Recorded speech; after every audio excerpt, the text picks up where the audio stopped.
John 10:10.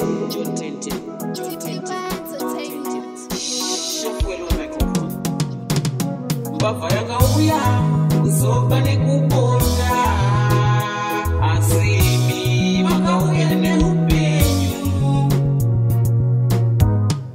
ndauya ndega kuzotora changu chese chakabiwa naSatani Mwari.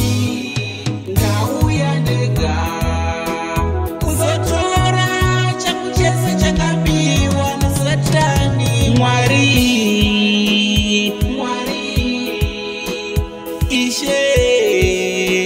Ndinochema ndafunga mchato wangu uripi Mwari, po basa rangu ramakandipa riripi. Ndazoti ndakagara ndokuona handina mari yangu yamakandipa iripi. Ndazoti ndakarara ndokurota ini ndiri mupfumi, asi pareal life ini ndiri murombo. Why Mwari?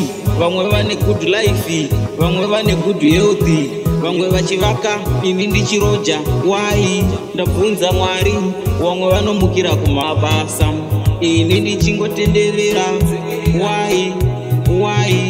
Nai Mwari. Sana nhasi ndinochemera mwana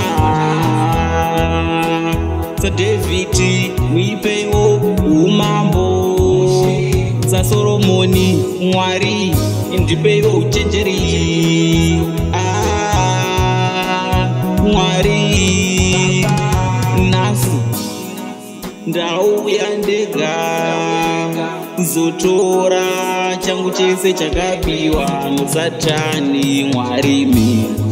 Ndauya ndega kuzotora changu chese chakabiwa naSatani. Saka Mwari ndakunamatira restoration, chese chakabiwa ndanamatira macorrection, zvinhu zvangu zviende direction. Ndakuda replacement, redemption. Inini ndauya kumarikabvari. Saka hama dzangu chimbocheka iwo upenyu hwako, uzvibvunze seko uchingokwereta.